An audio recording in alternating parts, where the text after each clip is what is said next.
அண்மை செய்தி. மழை அதிகமாகும் வாய்ப்புள்ளதால் போர்க்கால நடவடிக்கை தேவை என எதிர்க்கட்சித் தலைவர் இபிஎஸ் வலியுறுத்தியிருக்கிறார். போர்க்கால அடிப்படையில் முன்னெச்சரிக்கை நடவடிக்கைகளை மேற்கொள்ள வேண்டும் எனவும் அரசுக்கு அவர் வலியுறுத்தியிருக்கிறார். கூடுதல் விவரங்களோடு நம்முடைய செய்தியாளர் ராஜேஷ் இணைந்திருக்கிறார். ராஜேஷ் வணக்கம். எதிர்க்கட்சித் தலைவர் என்ன சொல்லியிருக்கிறார்? முழுமையான விவரங்களை வழங்கலாம்.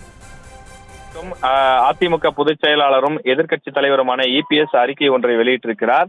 அதில் வங்கக்கடலில் ஏற்பட்டிருக்கக்கூடிய காற்றழுத்த தாழ்வு பகுதியால் தலைநகர் சென்னை உள்ளிட்ட வட கடலோர மாவட்டங்கள் மற்றும் டெல்டா மாவட்டங்களில் கனமழைக்கான எச்சரிக்கை வானிலை ஆய்வு மையம் விடுத்திருக்கின்றது. எனவே மழை அதிகமாகும் வாய்ப்பு இருக்கக்கூடிய காரணத்தால் போர்க்கால அடிப்படையில் முன்னெச்சரிக்கை நடவடிக்கைகளை மேற்கொள்ள வேண்டும் என தமிழக அரசை வலியுறுத்தி கேட்டுக்கொள்வதாக அவர் குறிப்பிட்டிருக்கிறார். மேலும் பொதுமக்கள் அனைவரும் வானிலை ஆய்வு மைய அறிவிப்புகளின் அடிப்படையில் பாதுகாப்போடு இருக்குமாறு கேட்டுக்கொள்வதாகவும் அவர் குறிப்பிட்டிருக்கிறார்.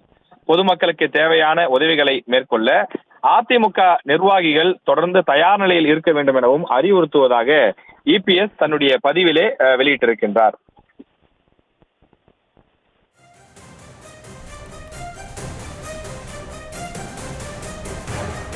விவரங்களுக்கு நன்றி ராஜேஷ்.